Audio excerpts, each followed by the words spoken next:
มึงสวรรค์ตำหูพี่น้องเอ้ยพี่เสียบสิหัวจังได้กับเบิ่งน้ำกันเด้อ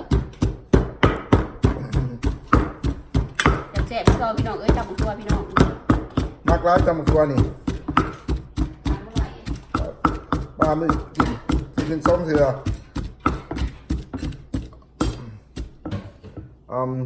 ใส่ยังก่อนนี่โอเคมะนาวใส่บักนาวแล้วก็ใส่อันนี้ดิมะเด่นเอาแซ่บเลยพอได้ตำตัวมันหยุบหน่อยหนึ่งก็ใส่มะเด่นใส่แซ่บเลยสุดฝีมือ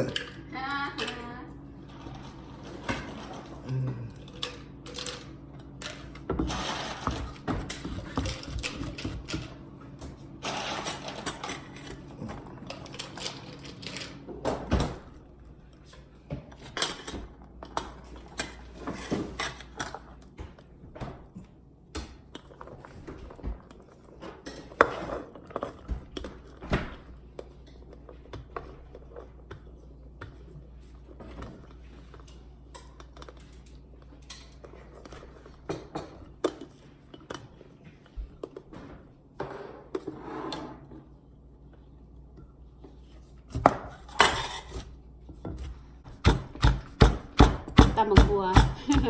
กินกับถอดปลาน้ำปลา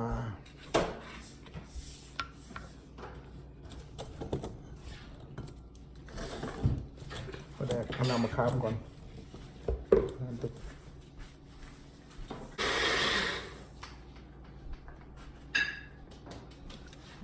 พอเร็วฟิ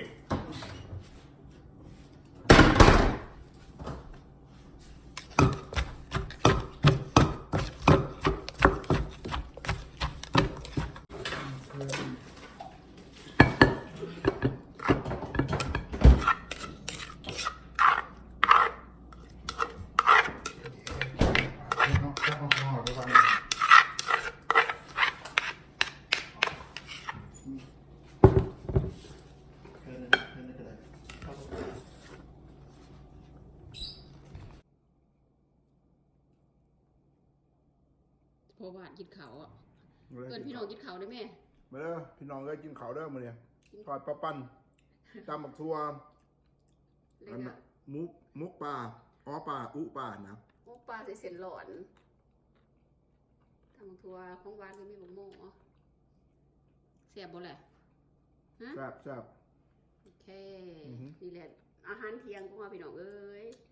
มาเด้อมากินข้าวน้ำกันเด้อสวัสดีพี่น้องสุขุสุขคนสุหมองสุบอนมาเด้อมากินข้าวน้ำแม่เจนี่เด้อวันนี้พี่น้อง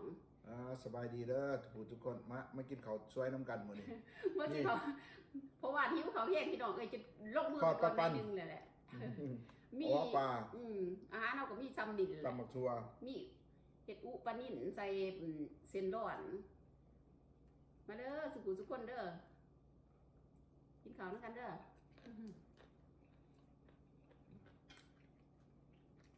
เพราะว่าตำบักทั่วเสียบอยู่พี่น้องเลยเขามาบักเด่นหน่อยบักเด่นไง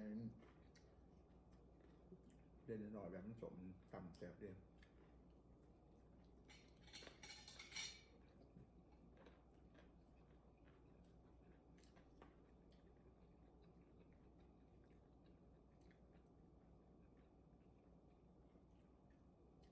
เอาไหม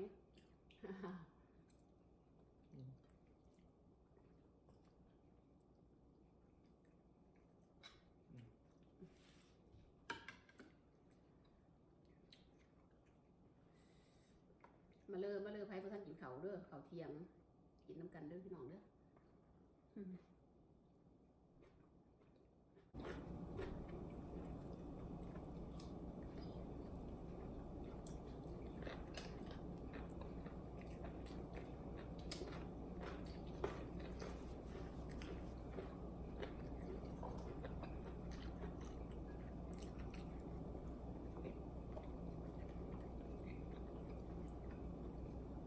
ตำทั่วก็บุหุงปนกัน ม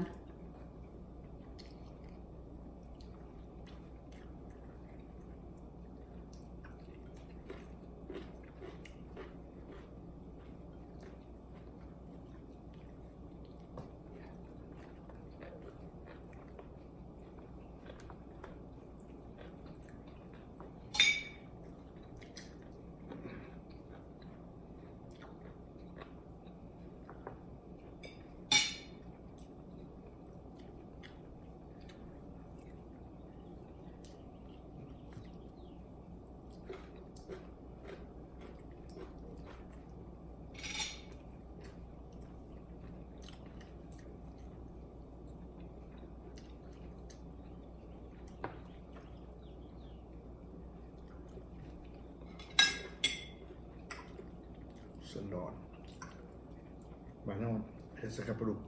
อืม ปลาดุกไหว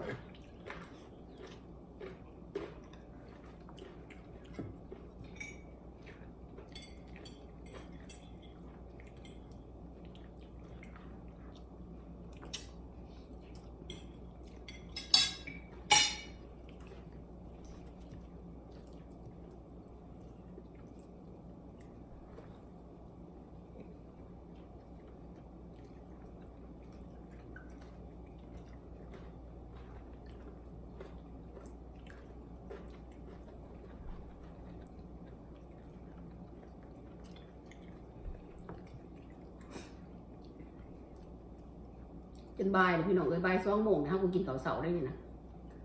ข้าวเที่ยงข้าวเช้ากินแซนด์วิชอ่ะ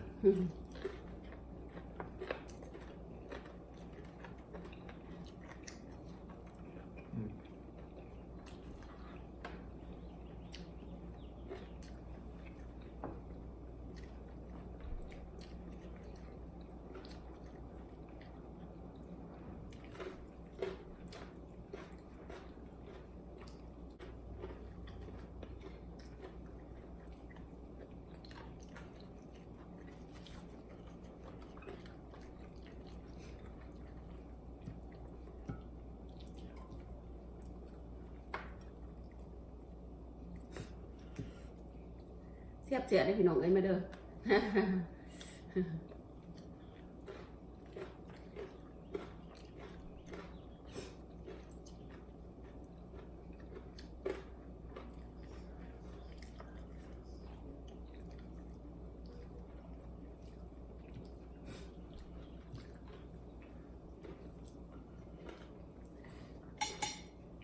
ขนาดจับเอาเพชรนวลเอง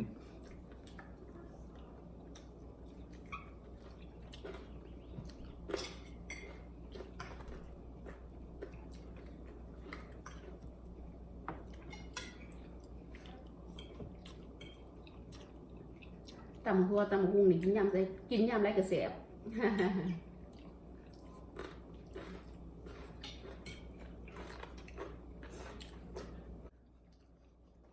ปุ่นทองปลานิ่นมันพี่น้อง มากคนมากมาเยอะ มันเอาข้าวเหนียวขุยเอาข้าวเหนียวจับแสบไร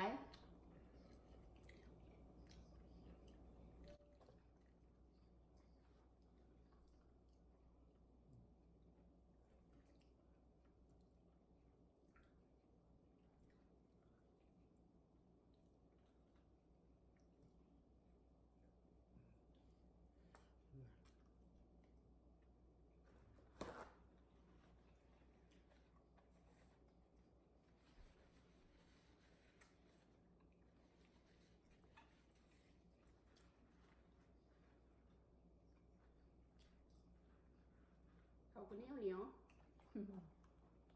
เขาเย็นเล ใส่ ย เขาเย็นอยู่แล้ว เขาเย็นทั้งทั้ง ปลาปันทอดก็แสบ แซ่บอยู่แล้วปลาปัน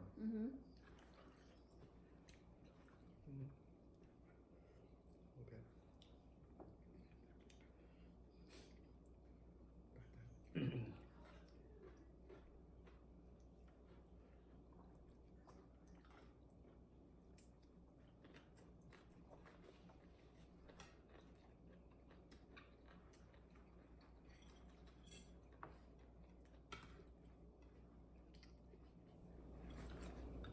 กินของหวานมือนะ อิ่มละ อืม เราจะอิ่มกัน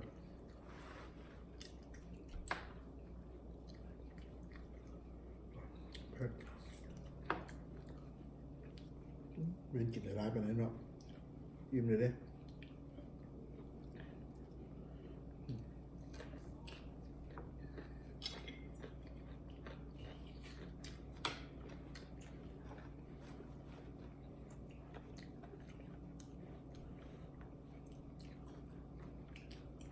กินบังโม่ใส่แก่ข้าวเนาะกินปลา